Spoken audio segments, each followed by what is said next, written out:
What is up, everyone? Thank you for joining us tonight for another episode of the Red and Gold Standard podcast. My name is Matt. I am here with Mike Andrews from Nothing But Niners.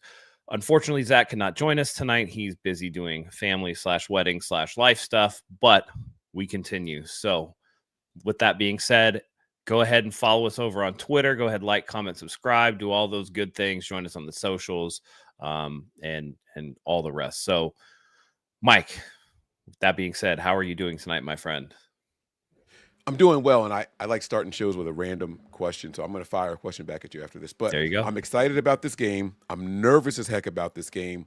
John Lynch, I watched what he said in his interview with Matt Mayoko on the 49ers YouTube channel. If you guys haven't had a chance to catch that, I strongly suggest you go back there and watch it. I want to bring up a couple of those things for us to discuss, Matt. They talked about the weather. They talked about Brock Purdy. They talked about Brandon Ayuk. And the random question I have for you. Yes. I've seen a whole bunch of different military movies. I've seen vets from different branches of the military. Is there a branch that teaches people to salute like with their hand like this versus like this? Because I've seen like it looks more like a Like where it's kind of more like this. yeah. Like is that a thing? It's a style. It's a style. This is not correct either, though. You don't want it like this. You're supposed to kind Oh of have no, it I was trying to 45. do You're like supposed to have it like this, Okay. up near the eye Oh, line, and then and then enlisted or inferior officer, subordinate officers have to hold the salute until the superior officer ends the salute. okay, I get that. So Yeah. they have to initiate, then the senior officer will match, and then the other person can end the salute. Got it. And you Okay. only So that's it. salute officers. You do not salute other enlisted. Really? Yes. So it doesn't matter if you're command sergeant major or whatever, or well, command sergeant major you do, but if you're like, first sergeant, top sergeant, doesn't matter. You don't salute enlisted, only officers. Is it like disrespectful if I've never been in the military and I'm like, hey, thanks for your service? Like, is that disrespect? Is that rude? No one's going to take offense to that because if you're not in the military, you don't know. So like, Got you. yeah, Okay. I know people try to salute me or like they'll be like, they'll call like sir. You don't call enlisted people sir or ma'am. You only call officer sir or ma'am. Even Okay. like even like a superior or a higher ranked enlisted, you don't call them sir or ma'am. Gotcha. Gotcha. Yeah. Gotcha. Gotcha.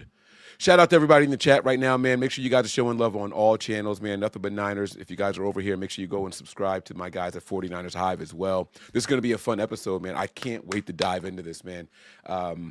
Woo. And I'm going out tomorrow, man. My daughters are going to be running the show, so a lot of you guys are going to be looking for somewhere to watch it. Let me go ahead and get this out the way at the top of the show. I'll touch on it at the end when they give me an opportunity to as well. But if you guys aren't already subscribed to the Patreon, patreon.com/NB9ERS is where you guys have to be. $5 tier and higher. I know a lot of people are going to have trouble watching this game. It is a 1 p.m. game on CBS, and it may not be showing for those of you in California. So don't go out there and buy Red Zone or anything like that. Just head on over to the Patreon, patreon.com/NB9ERS, $5 tier and higher, and I'll have it taken care of for you, I promise. I didn't even see who's calling the game tomorrow if it's on CBS. We know. Let's see here. I could tell you in a second. 49ers Browns announcers. I could type so much faster when I'm not looking at the keyboard. Why? Trent Green and Melanie Collins and Kevin Harlan. Ooh, Kevin Harlan's money. All right. I love Kevin Harlan. Kevin Harlan's the best, Kevin man. Harlan, dude. Kevin Harlan for me is an old NBA throwback from back in the day when like I'm talking like 90s NBA, specifically when he was calling Minnesota Timberwolves games with Kevin Garnett and Stephon Marbury. Those were like big ones. But we are being officiated by Brad Allen and his crew. Okay. Let me see if he's done any games for the 49ers this year. Brad Allen games this year says he is done. Yo, they have like, oh, this is pretty dope. They have like a this I've never seen this before. All right, so they actually have like a pro football reference page, like how players do. Oh, okay. That's funny. Brad Allen has not done any 49ers games this year. He has done a Browns game, and that was versus the Ravens on September 14th. Okay. Uh, yeah. So It's not the suspects that usually get us into trouble. The Vinovich or the right. Hussey. Those are the guys that kind of mess with us. But Yep. uh, So we should this yeah. should be a good officiated game. It's going to be cold, nasty weather, man. Let's go ahead. I'm going to follow your lead on this, man. I'm Yeah, ready to rock and absolutely. roll. So, yeah, like we said, it's a 1 p.m. Eastern, 10 a.m. Pacific time start for all you West Coasters. It's going to be one of the early morning games, and it'll be the 8-4 San Francisco 49ers heading across the country to the 3-8 Cleveland Browns. And you kind of touched on it right off the bat. The big story in this game is going to be the weather. It's going to be ugly conditions in Cleveland, may or may not snow. Mike, a lot has been made about Brock Purdy and weather. He's come out in press conference saying, "Hey, I've played in the rain before. Look at this game. Look at that game." He's already Mm-hmm. said that he's not going to wear a glove for the game. What do Mm-hmm. you think about this weather? Do you think it's much ado about nothing, or are we in for a tough time? I'm shook. I'm absolutely shook. If the weather, if it's precipitating at the time of play, I am worried.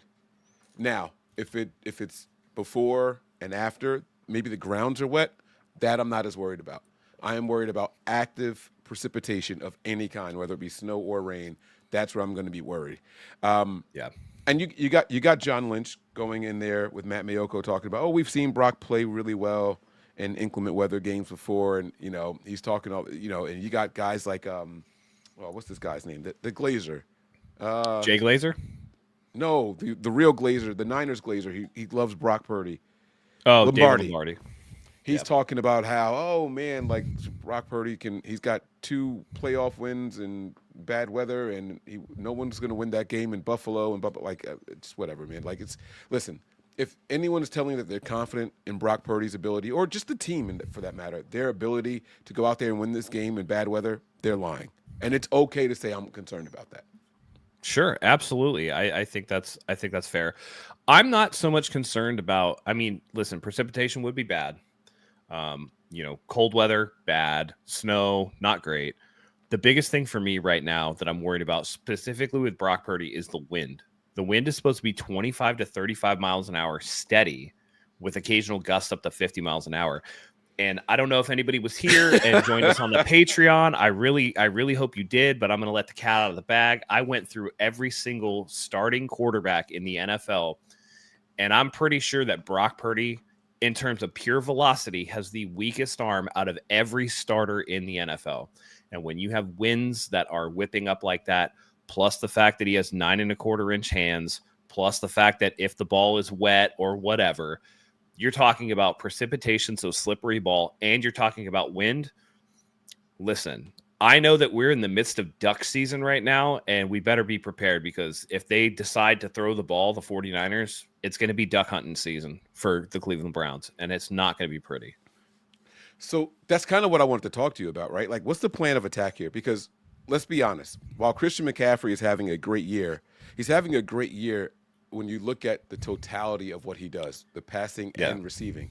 As far as just rushing, it's not really hitting. And I don't think the Niners are comfortable putting the game into Brian Robinson's hands. This sounds like it can't maybe be a Brock Purdy game. It sounds like it can't maybe be a Christian McCaffrey game. Like, what are our options here to be successful offensively, man? Well, I don't know that it can't be a Christian McCaffrey game, because, one, he leads the NFL in receptions. He's got 81, I believe, at this point.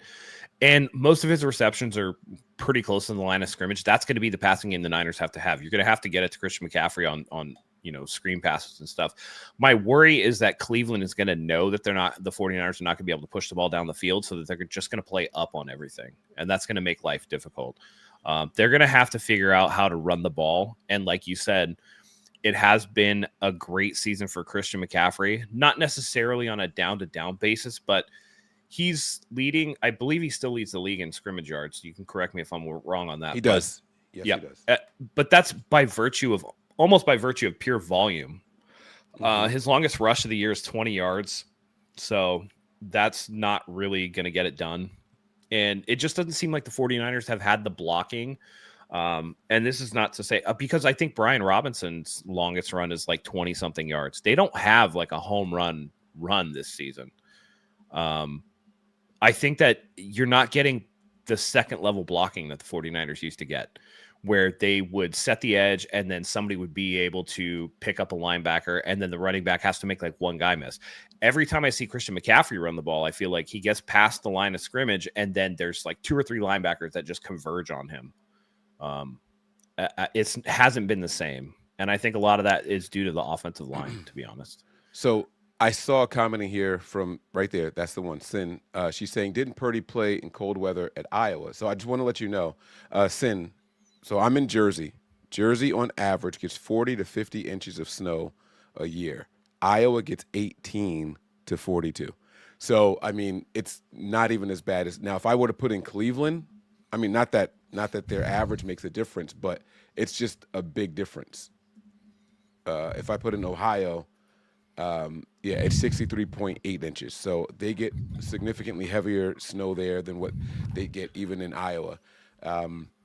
And colleges take pride in their stadiums too. Like they probably have.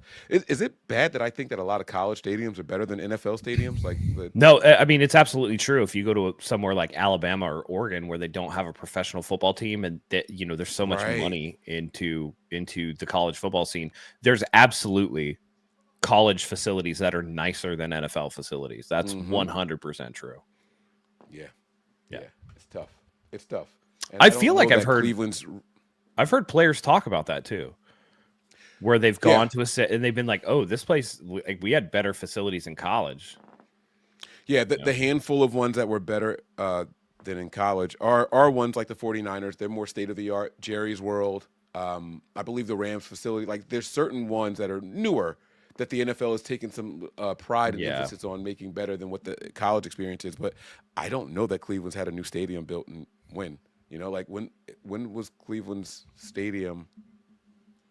I don't know I that. It's believe they got that stadium when they re-got the Browns. So 99. let's see here. Stadium built. Yeah. So, yep. It 99. started Yeah, in 97 and was completed in they 99. Yeah. they are looking at replacing it though. I think they just were doing a vote um, to build a new stadium. Yeah, Mm. public funding for the stadium was approved by the Ohio legislature in June of 2025. Okay. So looks like maybe by 2029, 2030, they're going to have a new stadium. So yeah, Can you hear me pulling the hookah in the background? I can't, but maybe other people can. Okay, cool. But it's again, in perfect weather, the 49ers would probably walk all over Cleveland because Cleveland's not a very good football team. Defensively, they're pretty nice. Um, Obviously, Miles Garrett is a monster, and that's going to be something to keep an eye on. Miles Garrett with 18 sacks and what they're 3-8, so 18 sacks in 11 games that's absolutely crazy to me. Yeah, it is. But you know, the talent gap shrinks in cold weather and in wet weather and in bad weather, and this is about as bad as it gets. Then you have to factor in, Mike, the elephant in the room that we're not talking about is that Kyle Shanahan is 1-8 or 1-9 against Jim Schwartz. Well, that's what we got to get to. And that's why I was asking, how do we attack them in this Right. game? And that's again, you're not rushing for high per rush averages, and the inclement weather is going to prevent Brock Purdy from really putting a stamp on this game, in my opinion, just because more so the wind than the wet.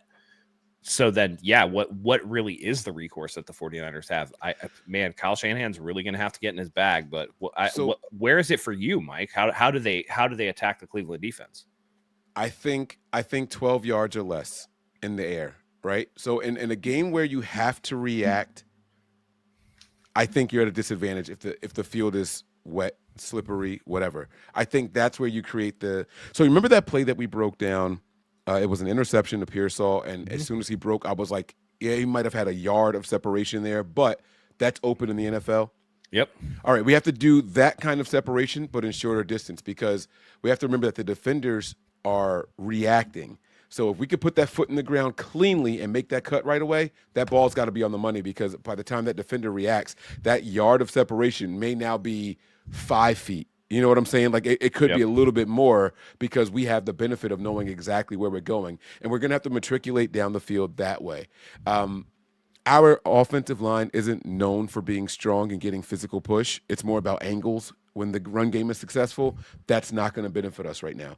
The angles could be tricky, I think, for the offensive linemen to go out and try to execute. And so I don't think that we're going to have much of a run game. Now, some toss plays could be really good. Maybe take advantage of the over aggressiveness of the edge guys, of the edge players, right? When they come off of that edge, maybe you can toss the ball over them. But we know Brock Purdy's sometimes, now I haven't seen one in a while, but he sometimes has batted passes. If he's dropping rainbow passes over these guys to the hands of a Christian McCaffrey or George Kittle or even Kyle Juszczyk, that could be beneficial as well. The thing is, don't expect there to be big gains. Don't expect there to be 40, 50-yard plays down the field. Yes, you got to take 1 or 2 shots in the game just to keep them honest, but no one's really expecting anything like that. We're going to have to take advantage of these guys across the middle and look for any kind of hope that we can find from some of their players. I just really worry about Brock Purdy throwing those lollybrocks across the middle with, like you said, is he going to float the ball? Well, like in this type of wind, that's exactly the pass you don't want to throw, because that's how you get that knocked down. I really think that the 49ers bread and butter here is probably going to be, trying to run the ball. But, the Browns are like a top 15 team in rushing. They give up a lot on the run, but they're still the second best pass defense in the league in terms of yards per game. They're going to have to get something done on the ground, and you're going to have to rely on quick hitters. And the problem is, can these wide receivers get enough separation right off the line of scrimmage that you can lean into some of these things? Like, a slant is going to be something that's going to be hard to be taken down by the wind right off the bat. I don't know. I thought last Monday was some ugly quarterback play between Brock Purdy and Bryce Young, and with the weather being what it is, I hope everybody's prepared. I think it's going to be a low scoring game, and this is going to be some atrocious quarterback play. But they're going to have to find a way to run the ball and run the ball and run the ball and run the ball. That's just going to be how the recipe of success is going to be on this. I don't imagine a world where Brock Purdy is going to be able to make a huge impact with the way that the weather is. And by the way, as much as people are saying that, we should move on from Brock or he's not the guy, this game is not indicative of what Brock Purdy's abilities or what's it called? What's the word? Deficiencies are. This is just going to be about the weather. No. The weather makes a lot of people look bad. Unless you're an absolute super freak like Josh Allen or somebody like that. The weather and the weather affects Josh Allen too. It's just the degrees to which it affects you. And I think that because of Brock Purdy's existing deficiencies, it's going to make that much harder for him, despite what he says. And, I don't think people are making a lot about the glove. I honestly, I don't think the glove is going to be the issue. I think it's going to be the actual physical limitations that he has. Yeah, and so I don't know there's a new beat reporter. I have no idea who this guy is. He talks really slow. He speaks really low, and I don't even know if this was him or a different person that I've never heard before, but he asked Kyle straight up, so the weather and, aren't you concerned? And do you think you're going to run the ball more or pass the ball more? He legitimately asked Kyle that at a presser. Kyle's like, I'm not going to tell you my game plan. We're gonna air it out the whole time. Yeah, air it out the whole game. Yeah. I'm like, what the why? Who asked that question? Like, what the hell were you thinking? I just couldn't understand why someone would even shape their mouth to ask that kind of question. That's only the second biggest faux pas I've seen from a beat reporter this week. You know what number one is? Let's hear it. College. It was a college kid. I guess on a podcast he had said that about Lane Kiffin, because Lane Kiffin said Ole Miss, he's potentially going to leave for either LSU or Florida. That's the rumor. And he has a history of going to different jobs. So this kid on his podcast said, oh, well, it's just like Lane Kiffin. You can't turn a hoe into a housewife, like one of those things, right? And Lane Kiffin confronted him in person. He's like, why don't you come inside this building and call me a hoe, and then we'll see what happens. See, and that's not cool. No, that's not cool. I guarantee you Lane Kiffin couldn't beat that kid one-on-one. I don't care if he was a punter. I don't know what the kid is. I don't know what he looks like. I don't No, care. no, He's a no, no, no, college no, no, athlete. no. It's just a nerdy beat reporter that said this about Oh, Lane Kiffin. I thought you. Yes, Okay. it was a beat reporter, and then Lane Kiffin's like, "No, why don't you come inside the building?" And then but then the kid in a press conference was like, "I wasn't calling you a hoe. I was saying that your actions are like a hoe." And he tried to like justify the whole thing, and it was just Does he not know that a hoe is because of the actions? It's not about like what is he talking? It's hoe tendencies, baby. Like, come on, man. What are we talking about? Yeah, that's hilarious. But I was just like, dang, dude, that's rough. But yeah, why would you even ask that? You know what that reminds me of? It reminds me of the Super Bowl row, like media row at the Super Bowl. Oh yeah. When coaches are being asked questions by people that just don't watch football, so they ask the dumbest questions that you could possibly imagine, and it's just like, you expect that. But here, this guy clearly was credentialed by the team to get into that press conference and ask questions. And that's what you came up with, like, brother. That's not the way. I appreciate the off sports questions. You know what I mean? Sure. Like, no, those are Super fine. Bowl role. If it's personalities that I like to watch, like I'm not watching if it's like the Raiders in the Super Bowl versus the Cowboys, right? Like I couldn't care less about those teams or their players. But if it was like if there's like just personalities that I like, I would watch them for the off kilter questions, like that kind of stuff. I'm always so that stuff is fine. What I'm talking about is where it's like, somebody who clearly doesn't watch football is like, so how does it feel to be here for the Super Bowl? And you're just like, right. How do you think it feels, man? Like, yeah. Like the other day, I sat on a pack of Skittles, and while I love Skittles, I sat on it. That's how it feels. Yeah. I love the opportunity, but that was uncomfortable. And until I play this game and tell you the outcome, I won't know how I feel. Like, it's like how does it feel? Like it feels crunchy. I don't know. What do you want me to say? So let's flip it though. I know we talked about the offense a little bit, and I do have the injury report pulled up. But we'll get to that after. The defense. Real quick, right? I do want to say, we're gonna really see how much Trent Williams has left in the tank going up against Myles Garrett. I think Myles Garrett plays over Colton more. That's what I wanted to get to. I'm so glad you said that. You think so? I'm glad you said that. I think he's going to play off the right side more. You know what? Let's see if AI knows. All right. Which side? How do I ask this question? Which side has Myles Garrett accumulated more sacks this season?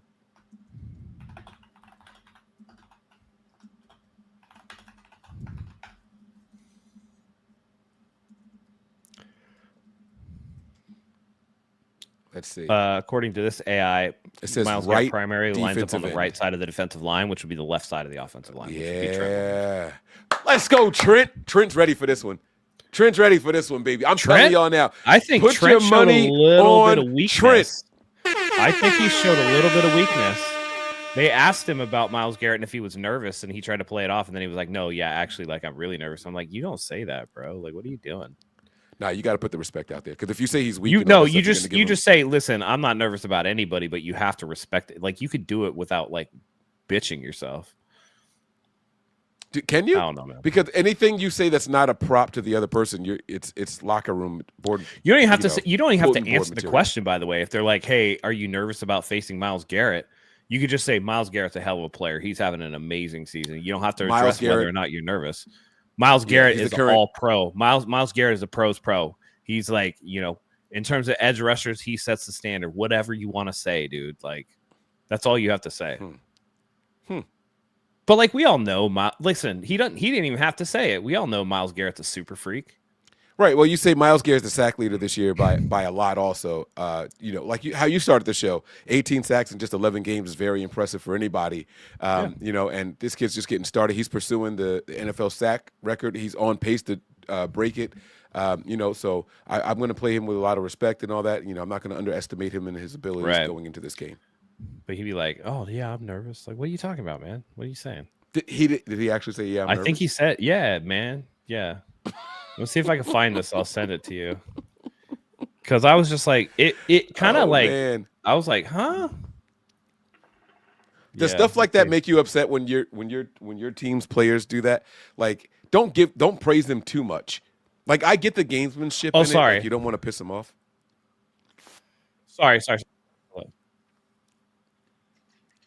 Uh-oh. We got a retraction live on air, guys. Sorry, I want to make sure that I attribute the quote properly. What the Okay. Trent was asked if he's lost any sleep over Myles Garrett. He's like, not yet, but I'm sure I will. And then he goes, I lied. Yeah, I have. Okay. Okay. But which All is right. like kind I of the like that. same thing. That's basically saying that you're nervous about it. If I lose sleep over Yeah, something, for it sure. means I'm worried about it. So what I said in spirit, I just wanted to get the quote correct because what I said in spirit was essentially true.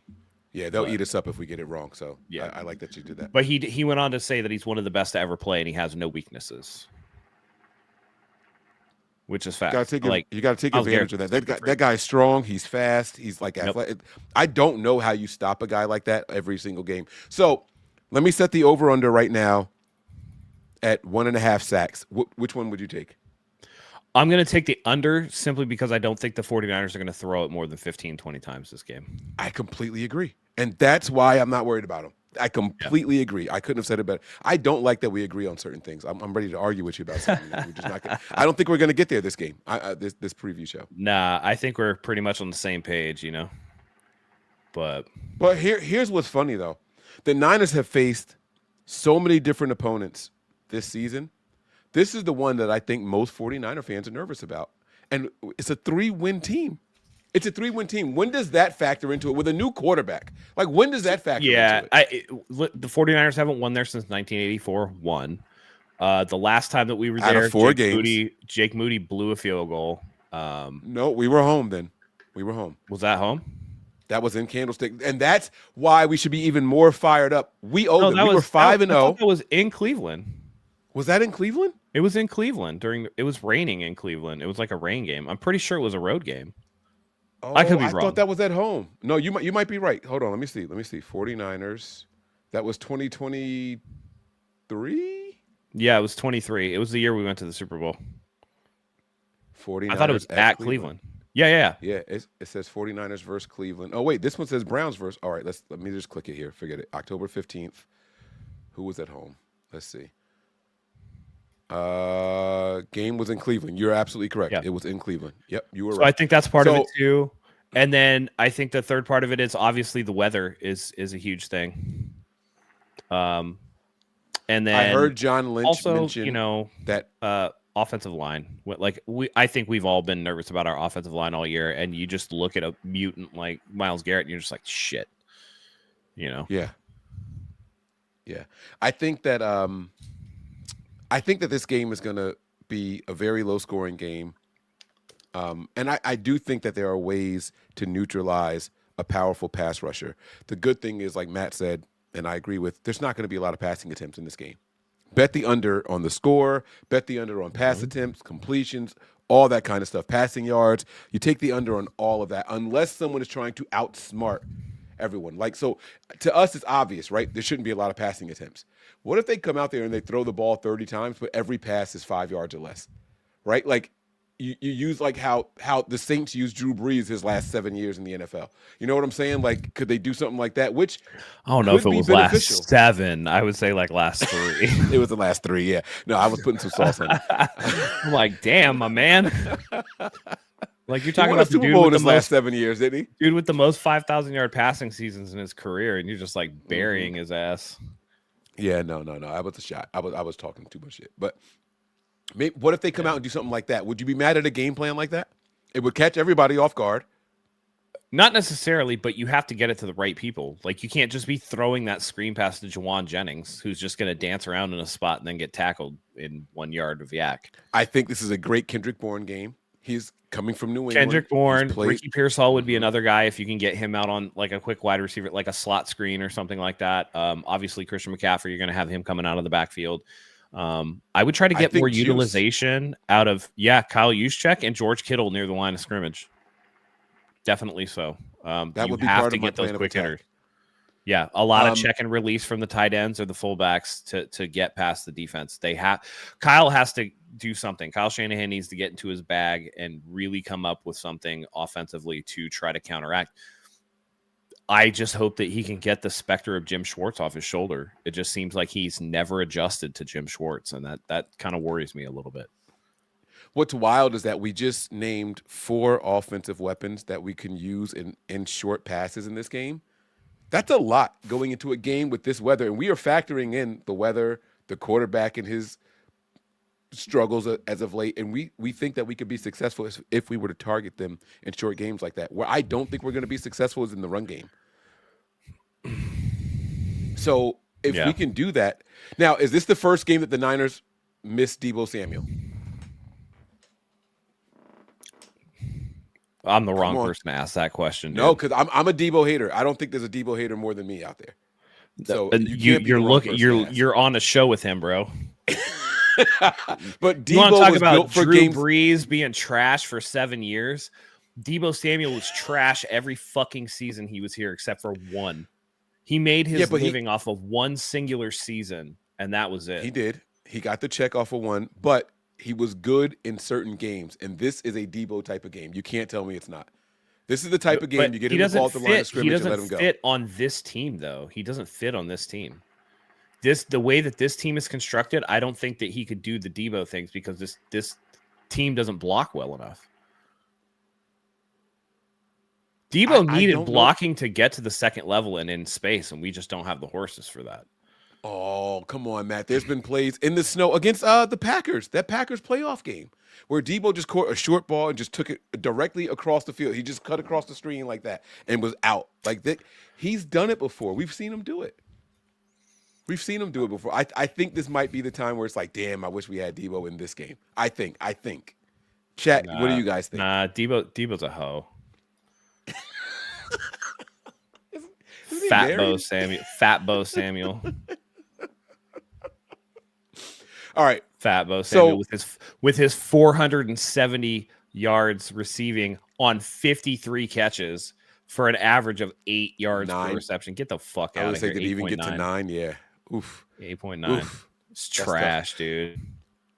How do we stop their offense? And their offense, I have Quinshon Judkins. I unfortunately have to start him because I'm out of other running back options. I'll tell you. You sell out on the run to stop Quinshon Judkins, and you let Shitdoor Sanders piss all over himself.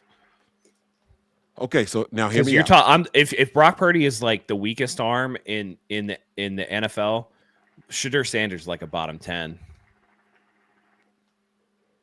I don't know enough about him to talk about his arm strength, but he doesn't have a cannon on him at all. When we did the exercise, better arm than Brock Purdy. It's clearly better than Brock Purdy's, but I would say closest to Shedeur Sanders' arm in the rest of the NFL. Man, we're probably talking. It's very like Russell Wilson-y. No, Russell had a rocket. What are you talking about? I'm talking like current Russell Wilson moonball Russell Wilson. Current. Okay. Yeah. I was going to say I would say his arm's a little bit stronger than Bryce Young's. A little bit stronger. You think his arm is stronger? I think Bryce has got a good arm. He's got an okay arm. So here's the difference, though.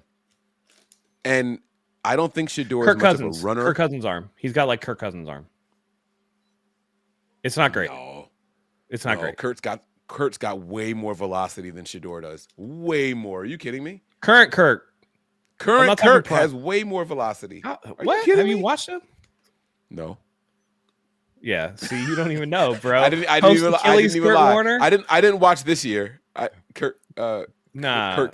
Shitdoor, bro. Shitdoor the Nepo baby.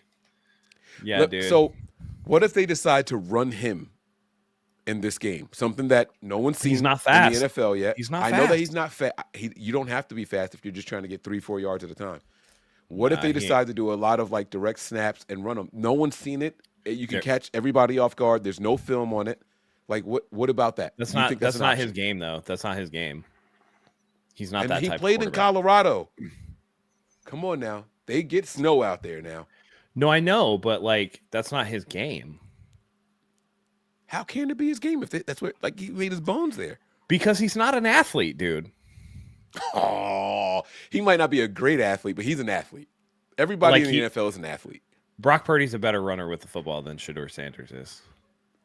Oh, hell no. No 100%. Way. 100%. Boom, Matt's take. 100%. Boom, that take. 100%. No way. I think Brock Purdy is quicker when he decides to take off. I think he's quicker and maybe shiftier. I think if you were to run these guys No, straight line bro. speed and all that, I think Shador's smoking Brock Purdy. No. Purdy's legs aren't long enough. I'm talking like in-game running the football. Yeah. Okay. Yeah, in-game All right. running the football. So how do you think they attack? Wait. the Niners? Hold up. You're gonna get a kick out of this. I'm looking up Shador's college stats right now.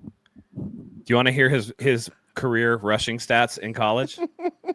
211 carries for negative 127 yards. You are lying. I'm not.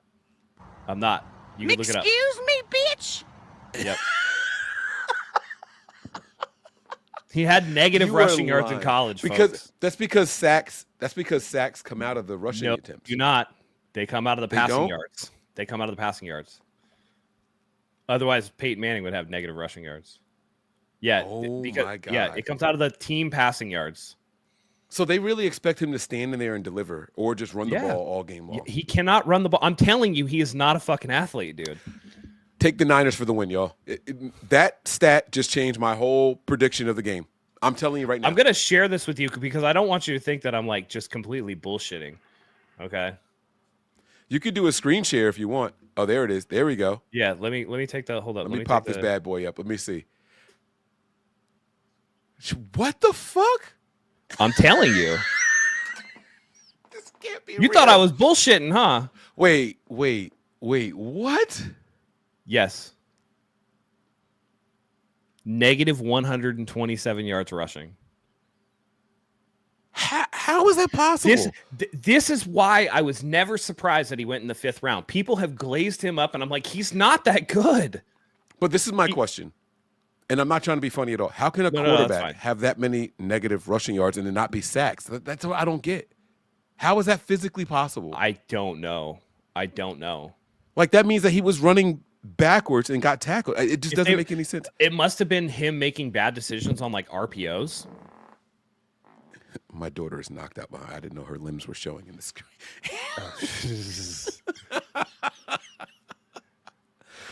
That is a crazy stat. That can't be real. It's not possible. That means that every single RPO he tried went negative. That can't be I'm right. just saying, man. Look, AI is All right. telling me it's true too. Matt, yeah, I'm taking the Niners in this one. I was gonna come in here and tell you guys that this was my loss, that I had the Niners taken, and I told you guys 5 out of 6. I was gonna be honest with you guys and tell you this was a loss. If now that I know that he's not an accurate quarterback, his timing's all off. Yeah. It's only his second start, it's over. It's a wrap. This is the Niners game, and And when I say the Niners are gonna win this one, I still don't expect there to be a lot of points. This game is over. There's no way. There's no way we lose this game. Brock Purdy's going to have 5 turnovers. Christian McCaffrey's going to have 2 fumbles. Like, there's no way we lose this game if he can't even move on the ground like that. I was thinking that was going to be the one way they catch us off guard. That's how I would attack the Niners if I was them. There's no way that's real. That's crazy. I saw it with my own eyes, and I still don't believe it. Oh, my God, that's crazy. You know, this happened to me earlier this week. Did you see the thing about the cans of cranberry sauce that were water when they opened it up? Did you see that online this week? No. So there's like this video going around. This lady's got 3 different cans of cranberry sauce, like ocean spray cranberry sauce. Every can she opens is water inside. And she's opening it like with a knife, not even a can opener, live on camera, and it's water inside. And then all these reports came out saying, yeah, that happened to me too, that happened to me too. And I'm like, I see it. I see the video. I don't believe it because there's so much AI now that I just don't know what to believe. But like, cranberry dude, like sauce with water in it? I swear to you, it's like it was going around like it was a Thanksgiving. Who gets cranberry sauce other than for Thanksgiving, right? Like, so I didn't. That's when it all blew up online. Any chat, you guys tell me, did you guys see this in the chat? And I saw the video, and I still don't believe it. It depends though, because is it like just water that was separated, or all that was in it was No, bro. When she put that camera inside the can, I got the video. Oh, you got it? There you go. Got it. It's see-through from top to bottom. And I don't understand how that's even physically possible. That's why I don't believe it. There should have been something coagulated at the bottom or something. You know what I mean? Like it should have separated. It was just the color of the can on the inside. This lady's doing it with a knife. By the way, she's got skills with that knife because I've tried. I have opened cans with a knife before. This is fake. Right? You know what? That has to be fake. It's fake. It's not that it's. Hold up, I can share this one too. Oops, I can share this one too. It's just weird because why would AI show someone opening a video with a knife? Like that's the shit that tripped me out. Yeah, empty. Hold on. Full of water. Here's what sets me off. First of all, bitch. Let's start it over. I haven't even seen this one. She's actually using the can opener. Oh the my one that I'm God, talking about, Mike. the lady's using a knife. Look. No, Yeah, but are what's you look at that. videoing this? Yes. What's the first thing you notice though? Full of water. Both of them empty. Oh my gosh. That empty. Yep, full of water. This is fake. See, hit it. Son of No, a no, Hit no, it no, no. right, Stop. hit it right on the head. No, that's no. Stop. Because This is I fake. thought that also. Wait, the can upside down thing is incorrect because this year, while my wife was in the kitchen with my mom, I went in there and said, "Why are the labels on these cans upside down?" That's a manufacturing thing, guys. So I said the same thing, but if I hadn't seen the cans of what was mommy using that she was in the can this year? But 2 of the 3 of them, the labels were upside down. That's I mean, all 3 of them. The labels are on the cans upside down.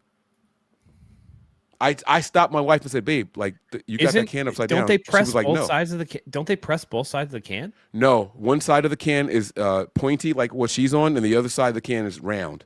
And when we grew up, the rounded side was the bottom because you have to This use is the pointy not side to get the can possible. opener on it. But Okay, the hold on. Oh my labels God, have Mike. been. Here's the other thing. Why does she push the lid down rather than pull it out? No, she's trying to get it. Are She you was videoing reaching this? for it. Yes. No, look, She was trying to catch- She literally pushes Full it of down. water. Both She of never them tried to empty. scoop it. She just Oh my pushed it down. gosh. That empty. Matt, hold on, Yep, hold full on. of water. Fake. No, I'm trying to tell you. Fake. Ocean spray. I'm gonna send you the other Why one. you always lying? Look here. I'm gonna do a screen share now. Yeah. Hold on, video.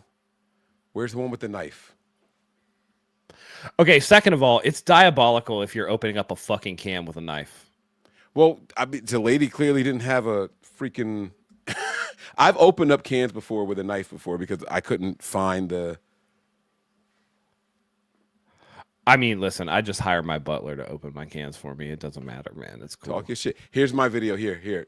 I'm sharing it now. Check the bottom of the screen. That's a joke, by the way. That's diabolical. What the fuck is she doing, man? Oh no! What the? Look, she's doing it upside. Why are the cans upside down, bro? I'm telling you that this is a manufacturing thing now. The labels. All are of being put them? on. I'm telling you. I'm not kidding. They're all like that now. But look. I'm telling you that I saw the upside down cans with my own eyes. Okay, show me the bottom of the can. Show me the bottom of the can. Look, me you the- can see it in it's the out you of can see frame. it in the video. It's out of frame. No, I want to see the outside bottom of the can. Look, see, look at the one behind it. See this? It looks like it's upside Nah, right. Can you this see is- my this is arrow? trash. This is trash. You don't need that many cans of cranberries to make cranberry sauce. It depends on what she could have been making a cranberry pie. You don't know what she was planning on Also, doing. you know how easy it is to put a new lid on a can back again? No, I've never canned anything Yeah, before. That is- canning a tin my can is easy. family. We grew up using mason jars. So, all right, take that off. I want to put the other one back on here now. The injury report. So, Yeah, we can okay, get to look, that in a this- second. let's just go with the one right here. Can't believe shit. Question everything. I 100% agree with you. Yeah, I'm there. Have you seen the freaky AI chick? What? Oh my god, dude! I think We're going down the rabbit hole here. Yeah, we kind of I are. love it. We got to wrap it up soon too. I'm watching the time. I know you said you had to get going soon, so Well, I don't I'm invested now. when you say freaky AI chick, because I use some websites and they have AI sections in those. No, websites. it's like let me see here. my daughter's watching the screen, so don't show anything too. It's crazy. no, it's not. It's not anything Oh, okay. bad. It's not anything bad. Let me share the screen. Sorry, just this last one, and then we'll. So let me take off the thing. Meet Michelle. This is all I guess AI, the by the main way. thing is, Mhm. wait, can we start over? Sorry. This guy, Well, Jeff, he can't direct worth shit.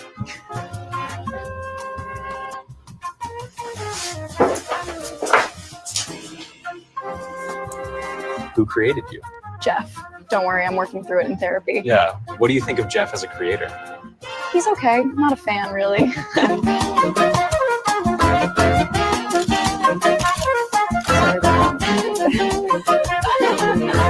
Am I single? And they're saying Maybe. that But she's also, fake. technically, I'm stored on a server in Iowa.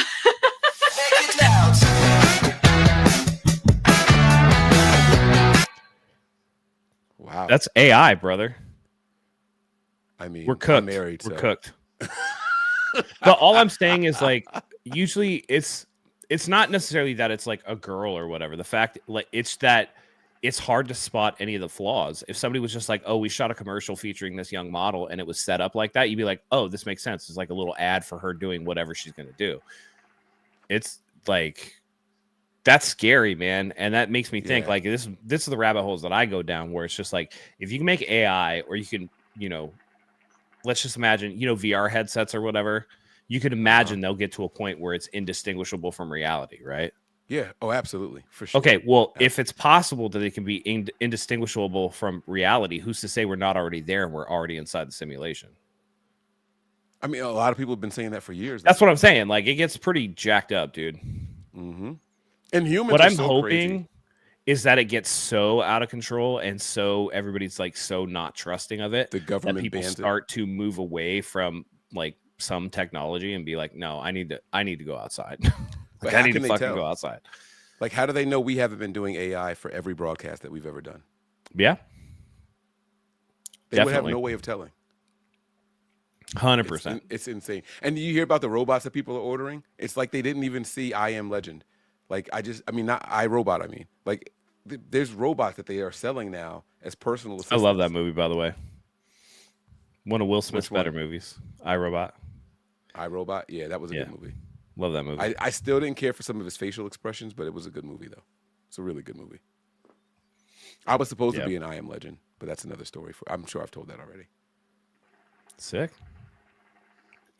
All right, let's get to this injury report. I'll add this for you, and we can kind of go So over we'll start that. with the So- Browns here. The Browns only have 2 people listed as out for the game. Their defensive end, Alex Wright, down here at the bottom. He's got a quad injury. He hasn't practiced all week long, so he's already officially ruled out. And then they have their defensive tackle, excuse me, Aiden Huntington. Everybody else is full participant or one questionable here, and that's Jerome Ford. I believe he's their backup, maybe even third string now, running back. And let's be real. When I saw Myles Garrett's name on the injury report, I got kind of excited, and then I was like, Yeah, it was like not injury related rest, and I was like, yeah, he Yeah. damn sure deserves a rest after all of what he's been doing. He's got Yeah, like for sure. 5, 6, 7 sacks in the last 2 games. Like, he's 7 been and wrecking 2, if I'm not shop. mistaken. Yeah. Yeah. And then right here is the Niners. All right. And so the Niners have ruled out 3 people already in this game. Tatum Yeah. Bethune, that ankle is still bothering him. Defensive tackle Sam Okwanu, and then the kicker, obviously Eddie Pinheiro. Now, I do want to he's out say also. up at the top, Robert Beal Jr. listed with a concussion, and it says game status unspecified. That I think they're just waiting to the last moment to make sure that he reacts okay in terms of being he was a full participant for 3 days in practice. So if he's okay, he should be good to go. Likewise with Luke Gifford, he was a full participant on Friday. They both should be good to go. We're going to need Luke Gifford on special teams. I think there's going to be a lot 100%. of punting. There's going to be a lot of punting in this game. So we're definitely going to need Luke Gifford in this one. He's going to be a stud out there for us. But this weather's going to neutralize our special teams because Sky Moore is already a little like he's like literally boom or bust. So there's going to be more bust than boom. The only thing with that is that if you can get a good lane to run through, it's going to be hard for the defense to switch tracks and try to go get you. I feel like I see a lot more. It's especially on punt returns. Like if you can get a good punt return, you can take one to the house. So that might be something with the 49ers. If he can get one where there's space, like if they don't get down there quick enough, he could do that. Yeah. The Niners did elevate from the practice squad Matt Gay and Eric Kendrickson. They are both active and will be playing in some form. Eric fashion. Kendricks. Eric Kendrick. What'd I say? Yeah, Kendrickson. Oh, I don't know why I added the son on there. Yeah, Eric Kendricks. Yep. So they will both be active. I'm very interested to know what Eric Kendricks' role will be on this team. And Kyle said that we've been talking to him all season long. We've wanted him for a while. They even asked him, like, you guys made an offer, and then he turned you down to go to the Cowboys. Was that mentioned? Kyle was like, oh, yeah, we definitely mentioned it. And they shared a laugh about it. So I think that was something that was good also. Yeah. Well, it's like not like he didn't, do anything last year. He had 138 tackles last year for the Cowboys. Yeah. I think the problem I think is his coverage. According to Niner faithful, Eric Kendricks is not active.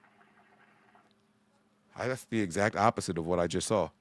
Let me see if I can find it. I'm going to stop sharing the screen. We'll go back to full screen here, and let me see if I can find it. But I saw that he was activated. Hold on, let me see.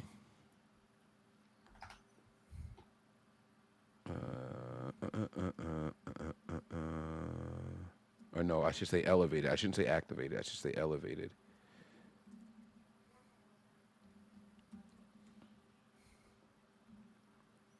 Yeah, I don't know if he's.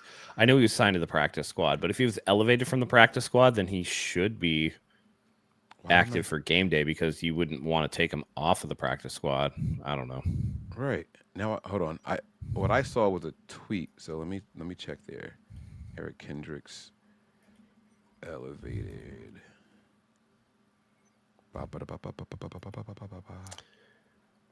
In any event, so outside of Quinshawn Judkins, is there anything you worry about in terms of the Browns offense? I don't know that they have very good wide receivers. They don't have a good team. No, if I'm being completely they're honest a bad with you. That's team. why I'm not. They are a bad team. I'm not worried about them. It's really about if we can just score enough points to win this game. I think that our defense can come out and have another really, really good showing. All the complaining we've done all year about the slow safeties is all of a sudden going to be a bonus, right? Slow guys don't lose traction as easy, right? And we've heavy been feet, complaining man. Right. We've been wanting to see these guys playing more man than zone, like with our corners. Like this is going to be that game. We're going to get what we've been looking for, and I think that coming off of last week's game, they can take that momentum into this one. The biggest concerns are for me, one, East coming West, two, playtime. The game start time is at 1 a.m., 1 p.m. for the Niners, 10 a.m. for their bodies, right? And so 10 a.m. for their bodies. Like those just usually don't work out in favor for West Coast teams. Forget the Niners for a second. Like just West Coast teams coming East, it's just tough naturally. Do you think that it makes a difference? Do you know when the team flew out? I think they flew out yesterday. Yeah, see, like it's a little scary. I still can't find that tweet that I saw before. Let's see. The main account usually posts, the actual 49ers account usually posts when they go to, when they get on the actual plane. So let me see. Chaos. Oh, no. Kendricks wasn't activated. It was Jalen Graham that was activated. Oh, you're right. You're right. I apologize, guys. You were absolutely right. It was not Kendricks. It was Graham. As soon as you said it, I was like, yep, you're right. Yeah, so they did, according to 49ers official Twitter account, they did fly out to Cleveland yesterday. All right. I mean, I hope 2 days was enough time to get it right. I really do. Low key, they fly United, and that's fine. I want to see the layout of that team plane. I wonder what it looks like inside. I'm surprised there's no videos of it. 49ers team plane images. All right, there are images of it. And the ones with All right. It's nothing special. Here, I got an image for you if you want to see it. This is when they. Oh wait, this isn't the. This isn't when they arrived in. This is when they went to London. So this is a different. This is not United. This is a different plane. Yeah, it's gonna be a different plane. I want to see the regular plane. Oh, here we go. I mean, this is not the 49ers, but let's see. I don't know how real this one is. I got one, but they have 49er flags on all the seats. I doubt that's real. It's everything is first class seating from what I see. They're like big seats and a lot of space. There you go. All right. Well, at least they get to fly. I thought it would be like more to it than that, but looking back at it, it's not just the team. So you got to at least 53 are traveling, and then the inactive guys, and then you got the coaches, and you got staff and blah blah blah. You probably have to fit like 150 people on that plane, and you're not going to charter multiple planes. Right. The photography people have to get their own tickets, though, from what I understand. Yeah. So you say I want a 40 burger tomorrow? Retro. That's crazy. You guys always wonder what I'm smoking in my hookah. I don't know what you got going on over there, Retro, but bro, you're not getting 40 points tomorrow. If the over-under for this game was 40, I would still bet the under for both teams, like combined. Yeah, it should be set at 37 and a half. If I'm being honest with you. Let's see. Yeah. Let's see. The over-under for tomorrow's game is 35. It's 35, bro. So, yeah, no, nobody's scoring 40 points in this game, dude. Let's see. I mean, look, Jim Schwartz isn't letting Kyle Shanahan score 40 points. It doesn't matter. I'm not saying that we can't win, but we're not scoring 40 points in this game. Dude, let me tell you something. And the 49ers are 5.5-point favorites on the road. That tells you how bad Cleveland's doing. That tells you how bad Shador's they expect him to be. Like, all they have is defense. Yeah. How are you 5.5-point favorites with over under 35? So you cut 35 in half, right? And so now you're looking at 16.5, right? Yeah.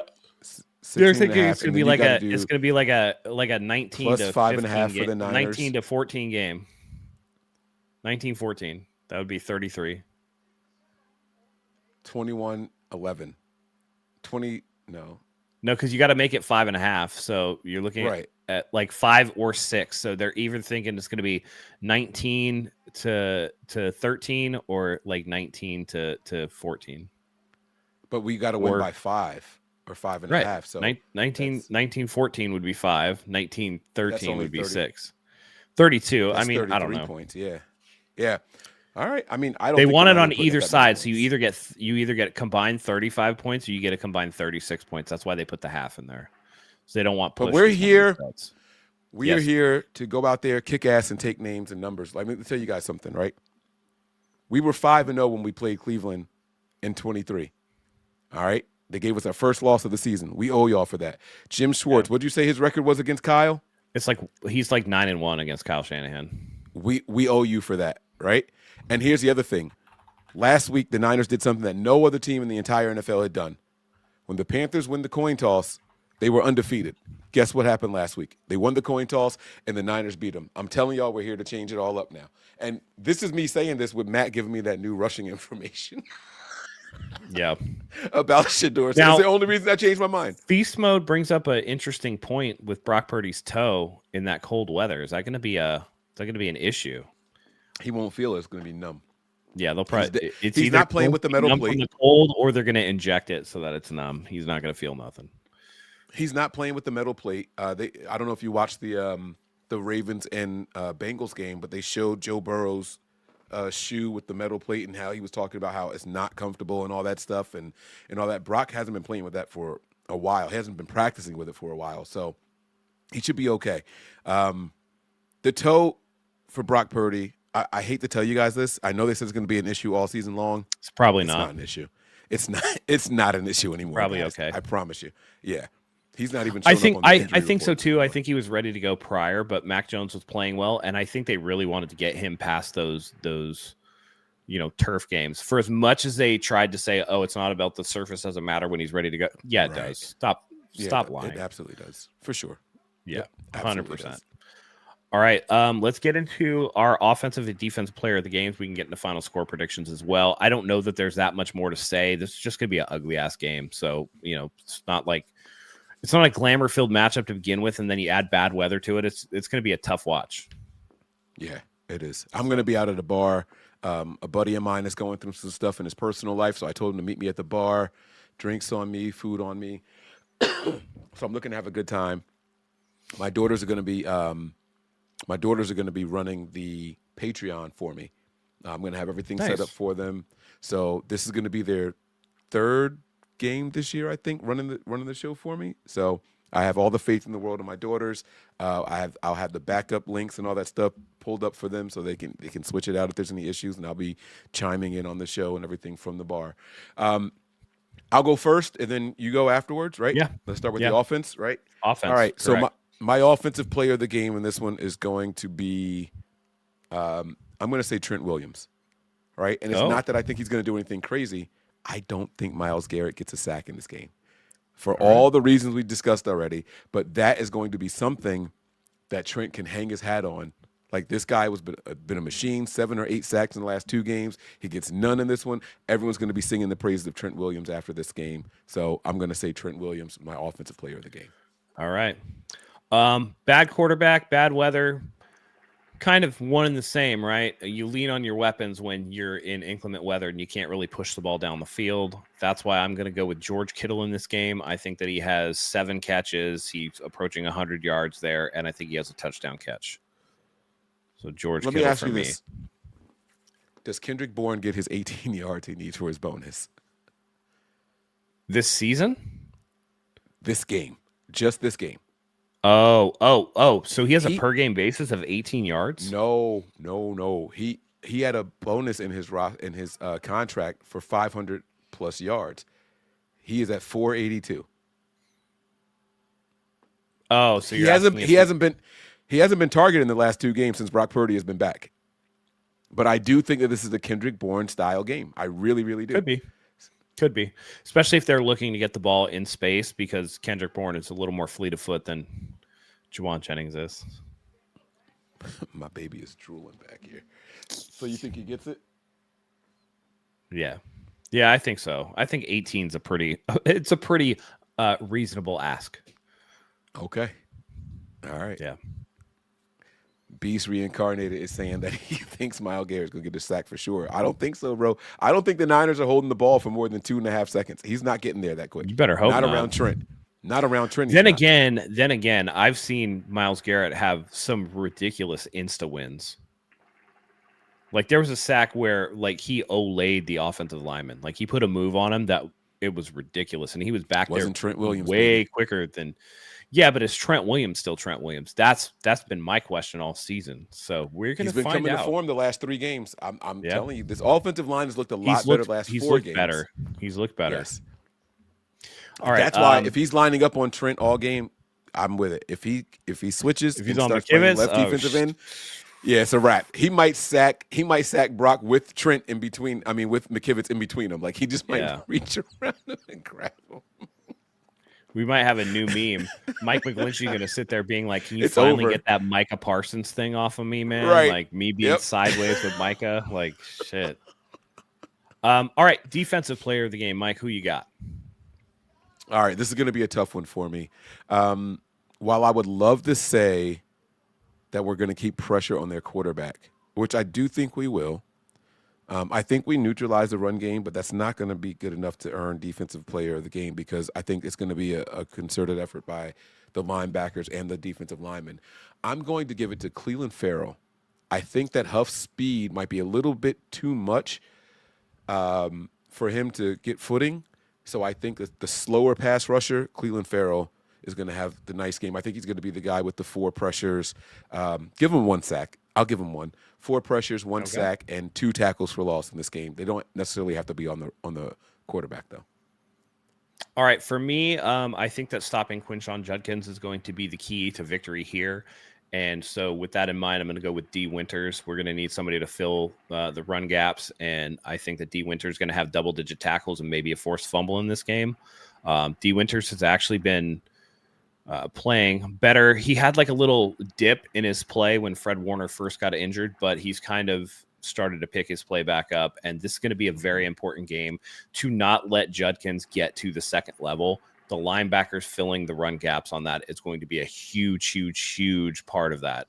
So for me, D Winters, I'm going to say 12 tackles, 2 for loss, and a forced fumble.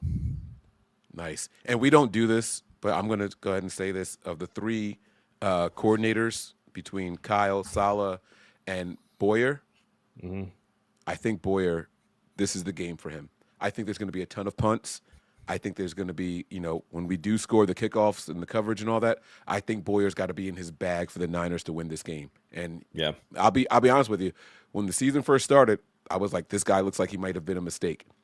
Lately, 49ers special teams has been answering the bell, bro. They have been answering the bell, so I'm all for it. Yeah. All right, Mike, final score prediction. What do you got? And everybody in the chat, put your final score predictions in. We do this every week. Nobody's gotten it on the dot yet. But if you do get the score on the dot, we will ship you some merch. So please, please, please. And you have until tomorrow at 10 a.m. when kickoff happens. All bets are off. We will go back. We'll look through the YouTube comments on everything here and take a look. So if you do get the final score and you put it in the chat and you get it, we will give you some merch.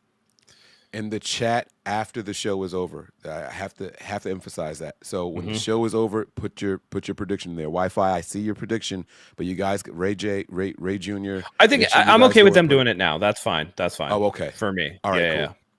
Yeah. I'm gonna go 17-6 49ers. Okay. All right. Very similar to what I'm going with. I'm going 17-9 49ers. I'll give Cleveland a couple of field goals, but nothing substantial. Definitely bet the under on this game. It's going to be ugly. I can see the Niners even having a lead. Cleveland finally getting in the end zone and going for 2, missing it, and then they get one more field goal later on. I mean, there's a couple ways they can get to 9, so I like it. All right, let me see if I can. I don't have the thing. Let's see. Rams fan love our videos, bro. This is insane. I'm just seeing them all pop up in here. It's Jim Everett. He's always in here. It's not just him. He must be like sharing the video with other people or something. Because like I saw someone else saying they're right. Rams winning it all this year. Like there's a bunch of them in here. Shout out to the Rams, man. You guys are having a hell of a season. I'm not going to take anything away from you guys, but I can't wait to play them in the divisional round. Bring it on, baby. Oh yeah. Oh Bring yeah. it on. All right. Let's do. I put in online. Since Zach's not here, we're going to honor him anyway with a chat pack question. So, Mike, what's a childhood food or snack that you still think about to this day? Oh wow. This is actually a very easy question for me. Okay. So when I grew up, we ate top ramen noodles. Like I grew up on it. You know, my mom, my grandma, they all worked. So it was like something simple that we could make, whether in the microwave, I was allowed to use the stove. But there was a specific flavor called garden vegetable. It was like this teal color package. Let me see if I can find a picture of it really quick. And I have not been able to find it. Top ramen. I have not been able to find it as an adult. Here it is right here. I have not been able to find it as an adult. And if this was hands down my favorite flavor, that sounded weird, but yeah. Oh no, I can't even find a picture of it now. It was a teal color package. Were you able to find it over there? No, I don't see garden vegetable. I see chicken vegetable. No, it's not chicken vegetable. It was garden. For sure, the word garden was in it, and it was like I said, it was teal color.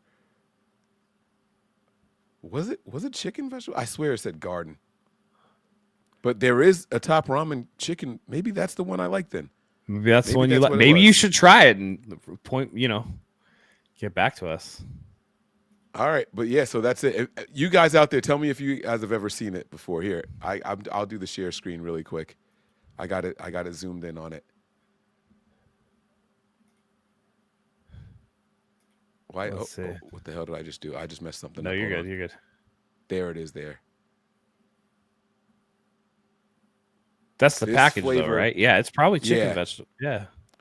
So chicken is cool, but this one was just a little bit different. This was my favorite flavor growing up, and I have not seen it since I've been an adult. So if I'm gonna leave this page up, I'm gonna look for this link afterwards There you go. because man, this was so good. This was hands down my favorite flavor. So I gotta Yeah. see if they still make it. So listen, I always go back to when I was a child, and I don't know how it is for you on the East Coast, but on the West Coast, man, you would hear that little ditty, that little da da da da da da da da da da da da da, and everybody be like, Yeah, "Ice cream, ice cream man, truck." let's Yeah. fucking go, let's fucking go!" And I love that this guy said WWF ice cream bars. You're in the same league as me, sir. But for me, it was the good old Choco Taco, which has been discontinued. Choco Tacos were I great. love Choco Taco. They've discontinued them. They don't make them anymore. They did. So that happened either last year or the year before. And when they announced it, I went to the local bought a grip 7-Elevens of and all them, that, huh? and I bought as many of them as I could possibly find. Yep. And my kids love them. They were like, "Dad, are they stopping them?" So my daughters naturally start looking up recipes online to make your own and all that stuff. But Yeah. man, Choco Tacos were the shit. Choco man. Tacos are amazing. They were made by dude. Klondike. I don't know why they stopped making them. Apparently, they didn't sell, but everybody that I've ever talked to, when you say Choco Taco, they're like, "Those are fucking awesome." Yes, they were great. They were absolutely fantastic, man. I don't know, man. I don't. Maybe it's us as adults. Like we. So it was our era, obviously, right? Like that's when Sure. they had them in my school. Like they had them in the ice cream freezer at my school, and we would buy them all the time, right? I never got them off the ice cream truck because I was more of like the guy with the any one of the sherbet ones with the gumballs in it. I would get either the cone looking thing with the gumball at the bottom, the SpongeBob ones, the Sonic had one. Like I would get all of those off the ice cream trucks, that same truck you're talking about. But in school, in the little convenience stores, I was a Choco Taco guy for sure. William Roberts, I want you to specify: is it the chocolate Mickey Mouse ice cream, or is it the more fruity one with the bubblegum eyes? Because there was two different ones. Yes, there was. They had his like pants painted on and all that stuff. They even had the ears. No, it was the ears. The ears were black on the ice cream, but it was so good still. Tweety Bird like ice cream. I think it's the dipped banana, the chocolate dipped banana at Disneyland. That's my jam right there. I've never had a banana flavored ice cream in my Oh. entire life. Mike, if you ever make it to a Disney property, go and get yourself. Well, if they probably sell them, you probably find it in a store. But a Dole Whip float. What? I've never had a float before in my life. It's really, you never had a root beer float? Never.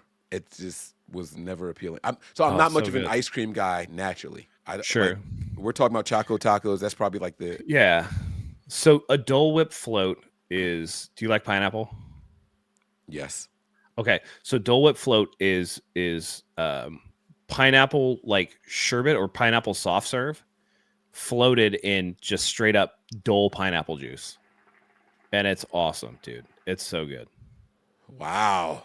Okay. And if you go to Disney World, they may or may not in certain areas throw a little rum in there for you.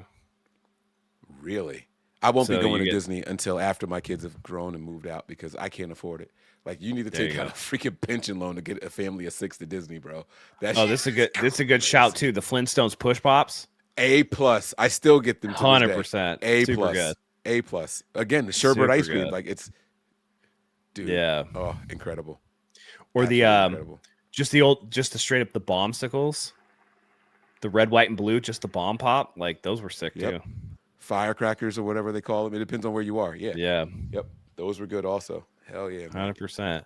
Oh, ice Good cream show, man. sandwiches also legit. If you get the Neapolitan ice cream sandwiches. Never had that before. But I will tell you this though. Oh, so good. I like store brand products more than name brand ones for certain items. The Okay. orange creamsicles, like with the orange on the outside and the cream on the inside, store brand was always better to me. And Okay. ice cream sandwiches, store brands were always better than any name brand Yeah. ice cream sandwiches for some reason. That was just me though. That was a personal preference maybe. Oh, this is a good one too. My wife loves It's. Do you know what a It is? No, I thought that was a typo. No, it's like how to explain? It's 2 chocolate chip cookies with ice cream in the middle, and there's a light coating of chocolate on the outside. Sounds good. That Those are good. actually sounds pretty Those are good too. Wow. Those are good Okay. too. Oh, bro, I we gotta all get had some for Otter my Pops wife. as a kid. 100%. Yeah. 100%. Otter Pops, that's a summer staple, baby. Mm-hmm. I would eat like. We Do you remember they we all get the came giant ones. attached in like the giant like line Yeah. of Otter But Pops? Yeah, 100%. we get the giant ones. We get the Okay. there's one that starts with a K, and I buy all the different brands, and I just put them in. We have a freezer outside in the garage, and my garage is full of them right now. So when my nieces and nephews come over, my kids were Yeah. outside in the summer, I tell them just go to the garage, get your giant ice pop, the huge ones. So those things are classics, man. See, we got a lot of sweets in my house because my wife is still breastfeeding the baby, so she likes to snack on shit. But we got these like Haagen-Dazs ice cream bars from Costco, and they have usually they have some type of either like a little peanut on the outside or whatever. It's like vanilla ice cream with the chocolate shell and then like the little Yeah. peanut. But we got the Yep. holiday ones, so it's actually peppermint bark, and it's awesome. Super good. That sounds great. What? It's That really sounds good. incredible. Really good. That's awesome, So man. anyway, I think we've been going at this a little bit. So thank you, Mike, for joining me. Tell the people before we go where they can find you, my friend. Yeah, no. So, guys, if you are watching right now on the 49ers Hive channel, we do have a channel over here. It's called Nothing But Niners on YouTube. And also we have the Patreon page, patreon.com/NB9ERS. There is bonus content. There is the games if you're on the $5 tier or higher. Just you guys aren't going to want to miss it, man. So that's where I want you guys to go. It's right there underneath Matt, patreon.com/NB9ERS. I was going to point, but I saw my daughter's face like she's out like a light. I know mine are too. That's hilarious. Matt, they're saying you should join the March Madness shows, man. Is college basketball? No. So in the month of March, the last day of February at midnight on the East Coast, I do 15-minute shows where it's only whatever questions they ask. It can be about food, it's only 15 minutes long, but I do it every single day for the entire month of March. The March Madness for Nothing But Niners, where any question they ask, I answer as honestly as possible. They've embarrassed me in front of my wife. Join you for as many of those, yeah. Yeah, it's midnight my time, so that's only 8 o'clock for you, right? 9 o'clock for you, yeah. Sorry. So I could do that. Yeah. Let me know when you want in. All right. I think that's going to do it for us, guys. Hopefully we get a win tomorrow. Make sure that you guys join us here. I haven't talked to Zach, but I imagine he'd be back for the post-game show. If not, then you and I can go. Depending, hopefully you're doing some victory shots or, whatever else you got going on, and it's not an overreaction show. But be that as it may, thank you guys for joining us here tonight. Make sure that you come back and join us tomorrow. If you haven't already, like, subscribe. You can comment your game prediction score until kickoff tomorrow. We'll go back and we will look at everybody's, and if it matches, we will send you merch. If multiple people match, which would be crazy because we haven't had anybody get the score right, we will send out multiple pieces of merch. So that'd be awesome. And good luck to you all. So thank you, Mike, for joining us tonight. It's a little bit later show for us, but had to put the babies down. So hopefully we come back with a 49ers win. So with that being said, for Mike, for myself, for Zach, who couldn't be here, thank you guys as always for joining us. We love having you here. And until next time, go Niners.